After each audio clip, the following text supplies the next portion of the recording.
الشيطان الرجيم بسم الله الرحمن الرحيم أم لهم نصيب من الملك فإذا لا يؤتون الناس نقيرا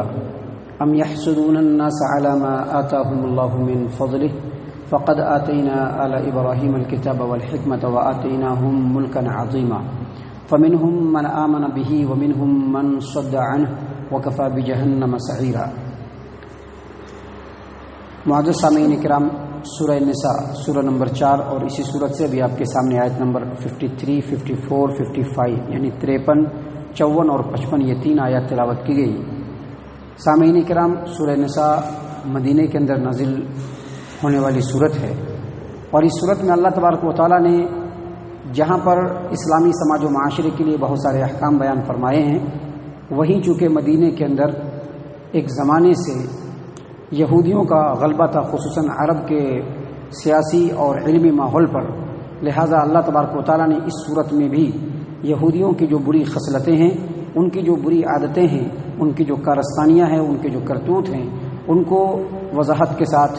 لوگوں کے سامنے بیان کیا ہے۔ مقصد صرف اور صرف لوگوں کی نصیحت ہے تاکہ یہودی بھی اپنے آپ کو سنبھالیں، سنواریں، اور اگر اس طرح کی صفت عام انسانوں کے اندر ہے تو ان کو بھی اپنے اندر سے وہ صفت نکالنی چاہیے۔ اللہ تبارک و تعالیٰ فرما رہے ہیں ام لہم نصیب من الملک فاذا لا یؤتون الناس نقیرا، کیا وہ یہ سمجھتے ہیں کہ بادشاہی اور حکومت میں ان کا کچھ حصہ ہے؟ اگر ایسا ہو تو وہ لوگوں کو تل کے برابر بھی کچھ نہیں دیں گے۔ یعنی اس آیت کریمہ میں یہودیوں کی ایک مشہور رذیل اور بری خصلت بخیلی کو بیان کیا جا رہا ہے کہ ان کے اندر بخیلی اس قدر شدت سے ہے کہ اگر ان کو کسی ملک کی حکومت اور بادشاہت مل جائے، کوئی خزانہ مل جائے، تو اس میں سے وہ لوگوں کو پھوٹی کوڑی بھی نہیں دیں گے۔ خاص طور سے محمد عربی صلی اللہ علیہ وسلم کو تو کچھ بھی نہیں دیں گے۔ اگر ان کو عرب کے اوپر بادشاہت مل جائے تو ان کی بخیلی کا یہ عالم ہے کہ وہ کچھ بھی نہیں کسی کو دیں گے۔ اور اس کا دوسرا پہلو یہ ہے کہ ان کی بخیلی اور تنگ نظری کا یہ عالم ہے کہ وہ حق کو جانتے ہیں کہ یہ حق ہے، یہ برتر ہے، یہ اسلام سب سے بہترین دین ہے، یہ اسلام اللہ تبارک و تعالیٰ کی نظر میں پسندیدہ دین ہے، محمد عربی صلی اللہ علیہ وسلم آخری نبی اور رسول ہیں، ان کے اوپر ایمان لانا یہ نجات کا ذریعہ ہے۔ لیکن تنگ نظری اور بخیلی کا یہ عالم ہے کہ محمد صلی اللہ علیہ وسلم پر جو لوگ ایمان لانے والے مسلمان ہیں، ان کے مقابلے میں وہ کفار و مشرکین کو بہتر سمجھتے ہیں۔ یہ ان کی تنگ نظری اور بخیلی کا عالم ہے۔ اللہ تبارک و تعالیٰ نے اسی بات کو یہاں پر بیان فرمایا کہ کیا وہ یہ سمجھتے ہیں کہ بادشاہت میں ان کا کوئی کچھ حصہ ہے؟ کچھ بھی حصہ نہیں ہے۔ اگر کچھ حصہ ہوتا تو وہ کسی کو پھوٹی کوڑی بھی نہیں دیتے تھے۔ معزز سامعین کرام، آگے اللہ تبارک و تعالیٰ مزید فرما رہے ہیں ام یحسدون الناس علی ما آتاہم اللہ من فضلہ، کیا لوگوں سے وہ اس لیے حسد کرتے ہیں کہ اللہ تبارک و تعالیٰ نے ان کو اپنے فضل سے کچھ دے رکھا ہے؟ اگر وہ ایسا کرتے ہیں تو ان کو سمجھ لینا چاہیے کہ آتینا آل ابراہیم فقد آتینا آل ابراہیم الکتاب والحکمہ وآتیناہم ملکا عظیما، کہ آج اگر انہوں نے لوگوں کو، اللہ تبارک و تعالیٰ نے لوگوں کو کچھ دیا ہے تو اللہ تبارک و تعالیٰ فرماتے ہیں کہ ہم نے اس سے پہلے آل ابراہیم کے اندر کتاب بھی نازل کی، حکمت بھی نازل کیا، اور ان کو عظیم بادشاہت سے بھی نوازا۔ یہاں پر اللہ تبارک و تعالیٰ کا یہ کہنا کہ کیا وہ لوگوں سے اس لیے حسد کرتے ہیں کہ اللہ تبارک و تعالیٰ نے اپنے فضل و کرم سے لوگوں کو کچھ دے رکھا ہے، یہاں پر لوگوں سے مراد مسلمان ہیں جو روز بروز ترقی کا رستہ طے کر رہے تھے۔ روز بروز اللہ تبارک و تعالیٰ ان کو طاقت و قوت میں مضبوط کر رہا تھا، روز بروز اسلام کا نام سربلند ہو رہا تھا، اس لیے وہ لوگ جل بھن کر کے کباب ہو رہے تھے کہ مسلمانوں کو روز بروز ترقی مل رہی ہے اور یہودیت روز بروز ذلت و پستی میں جا رہا ہے۔ امام طبرانی نے اپنی کتاب المعجم الکبیر کے اندر عبداللہ ابن عباس رضی اللہ عنہما کے تفسیر کو نقل کیا ہے کہ یہاں پر لوگوں سے مراد ہم لوگ ہیں، یعنی مسلمان، یعنی مسلمانوں کو اللہ تبارک و تعالیٰ نے جو دین دیا، جو نبی دیا، جو کتاب قرآن دیا، اور جس کے اوپر عمل کرنے سے مسلمانوں کو اللہ تبارک و تعالیٰ ترقی دے رہے ہیں، اس سے یہودی لوگ بڑے حسد کرتے ہیں۔ اللہ تبارک و تعالیٰ نے کہا کہ حسد نہ کرو، ہم نے آل ابراہیم کے اندر نبوت، کتاب اور حکمت کو نازل کیا۔ یہاں پر آل ابراہیم سے مراد ابراہیم علیہ السلام سے لے کر کے اللہ کے رسول صلی اللہ علیہ وسلم، کیونکہ جتنے بھی نبی ہیں سب ابراہیم علیہ السلام کے اولاد میں، جتنے بھی نبی ہیں، یہاں تک کہ نبی اکرم صلی اللہ علیہ وسلم بھی ابراہیم علیہ السلام کے اولاد میں.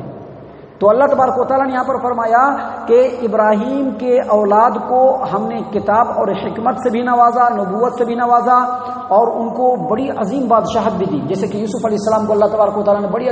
بڑی عظیم بادشاہت دی، داؤد علیہ السلام کو، سلیمان علیہ السلام کو اللہ تبارک و تعالیٰ نے عظیم بادشاہ بنایا، اور نبوت بھی انہی کے اندر تھا. یہاں پر کہنے کا مقصد یہ ہے، اللہ تبارک و تعالیٰ یہ بتلانا چاہ رہے ہیں کہ اگرچہ پہلے آل اسحاق میں حکومت تھی، اور آل اسحاق جو ہے انبیاء بھی اس میں سے ہوا کرتے تھے اور بادشاہ بھی ہوا کرتے تھے، لیکن اب معاملہ چینج ہو رہا ہے. اب آپ لوگوں نے پرانا سبق اللہ اور اس کے رسولوں کا بھلا دیا ہے، نبیوں کے رستے کو آپ نے چھوڑ دیا ہے. آپ کے اندر دنیا پرستی، حسد، بغض اور عداوت بہت زیادہ آ گئی ہے. آپ لوگوں نے اللہ تبارک و تعالیٰ کے حکموں کے مقابلے میں دنیا کو ہمیشہ پریفر کیا ہے، ترجیح دیا ہے، لہذا اب آپ کو ہٹایا جا رہا ہے، اور ان کی جگہ پر کن کو لایا جا رہا ہے؟ جو آل ابراہیم میں سے ہی مسلمان ہیں ان کو لایا جا رہا ہے. نبی صلی اللہ علیہ وسلم اور ان کے ماننے والوں کو اب دیا جا رہا ہے. دراصل اس آیت کریمہ میں مسلمانوں کے لیے بھی بہت لطیف نقطہ ہے، بہت باریک نقطہ ہے، کہ آج ہماری ذلت و رسوائی کا سب سے بڑا سبب یہی ہے کہ دنیا میں جو برائیاں ہیں اس کو آپ اس کا انڈیکس بنا لیجئے، اور مسلمانوں کے اندر دیکھیں تو ملے گی آپ کو. جتنی بھی برائیاں اس کا انڈیکس بنا لیجئے اور اس کو مسلمانوں کے اندر تلاشیے، ان کے سماج و معاشرے میں تلاشیے، ایک مسلمان کو کھڑا کر کے تلاشیے، اس میں آپ کو برائیاں مل جائیں گی. بہت ہی دکھ کی بات ہے کہ یہودیوں کے بارے میں جو باتیں بتلائی جا رہی ہیں، اگر ہم ایک جھلک کے لیے اپنے ضمیر کو اپنا جج اور جسٹس مان کر کے ان برائیوں کو اپنے اندر دیکھیں گے تو ہمارے اندر بھی وہ برائیاں پائی جائیں گی جو برائیاں یہودیوں کے اندر پائی جاتی تھی. معزز سامعین کرام، آگے اللہ تبارک و تعالیٰ نے مزید فرمایا فَمِنْهُمْ مَنْ آمَنَ بِهِ وَمِنْهُمْ مَنْ صَدَّ عَنْهُ وَكَفَى بِجَهَنَّمَ سَعِيرًا. اب ان میں سے کچھ ایسے لوگ تھے جو اللہ کے رسول پر ایمان لے آئے یا رسولوں پر ایمان لے آئے، اور کچھ ایسے لوگ تھے جو رسول پر ایمان لانے سے رک گئے. تو جو رکنے والے ہیں، جو باز آنے والے ہیں، اللہ تبارک و تعالیٰ فرماتی ہے وَكَفَى بِجَهَنَّمَ سَعِيرًا، ایسے لوگوں کے لیے بھڑکتا ہوا جہنم، بھڑکتے ہوئے جہنم کی آگ کافی ہے. اس آیت کریمہ کے بھی کئی مطلب ہو سکتے ہیں. اس کا ایک مطلب یہ ہے کہ یہ جو یہودی لوگ ہیں جن کی خصوصیت ان آیات کے اندر بیان کی جا رہی ہے، ان یہودی لوگوں کا شروع سے یہ شیوا رہا ہے کہ انہوں نے سارے نبی کو ایکسیپٹ نہیں کیا. جو نبی ان کے زمانے میں تھے ان کو بھی انہوں نے ایکسیپٹ نہیں کیا. بہت سارے نبیوں کا انکار کر دیا اور بہت سارے نبیوں کو قتل بھی کر دیا ظلماً جورن، کیونکہ ان کی جو باتیں ہوتی تھی وہ ان کے خواہشات کے خلاف پڑتی تھی. ان کی جو باتیں ہوتی تھی اللہ کا حکم ہوتا تھا لیکن ان کے منمانے زندگی کے مطابق نہیں ہے بول کر کے اتنی شدید دشمنی ہوتی تھی کہ انبیاء علیہ السلام کو قتل کرنے سے بھی دریغ نہیں کرتے تھے. تو بہت سارے نبیوں پر یہ لوگ ایمان نہیں لائے، جس کی وجہ سے اس آیت کریمہ میں اللہ تبارک و تعالیٰ نے جو فرمایا کہ ان میں سے بہت سارے لوگ ہیں جو ایمان لائے اور بہت سارے لوگ جو ہے وہ ایمان نہیں لائے، جس کی وجہ سے ان کے ایمان نہ لانے کی وجہ سے ان کے لیے بھڑکتی ہوئی جہنم کی آگ کافی ہے. اس سے مخاطب یہود ہے. اس کا دوسرا مطلب اگر لیا جائے تو اس کا دوسرا مطلب یہ ہے کہ پیارے رسول صلی اللہ علیہ وسلم بھی آل ابراہیم میں سے تھے لیکن بنو اسماعیل میں سے تھے، اور بنو اسماعیل میں ہونے کی وجہ سے بنو اسحاق کے جو لوگ تھے یہود و نصارہ، ان میں سے اکثر نبی اکرم صلی اللہ علیہ وسلم پر ایمان نہیں لائے. لہذا اس کے مخاطب اس آیت کریمہ میں جو مخاطب ہیں وہ یہود و نصارہ ہیں. جبکہ امام مجاہد رحمہ اللہ نے تفسیر الطبری کے اندر، امام ابو جعفر ابن جریر طبری رحمہ اللہ نے امام مجاہد کے تفسیر کو بیان کیا ہے کہ اس سے مراد لوگوں میں سے جو بھی محمد عربی صلی اللہ علیہ وسلم پر ایمان لائے ان کے لیے تو کامیابی ہے، اور جو ایمان لانے سے رک گئے، ان کی تعلیمات کو اپنانے سے رک گئے، تو ایسے رکنے والوں کے لیے جہنم کی آگ کافی ہے. وہ دنیا میں حسد کی آگ میں جلتے رہیں گے اور آخرت میں جہنم کی آگ میں جلتے رہیں گے. اللہ تبارک و تعالیٰ سے دعا ہے کہ اللہ تعالیٰ ان صفات کو ہم سے دور فرما دے. اللہ تبارک و تعالیٰ ہم تمام کو پکا سچا مومن اور مسلمان بنا دے. اللہ تعالیٰ نبی اکرم صلی اللہ علیہ وسلم کا سچا متبع اور فرما بردار بنا دے.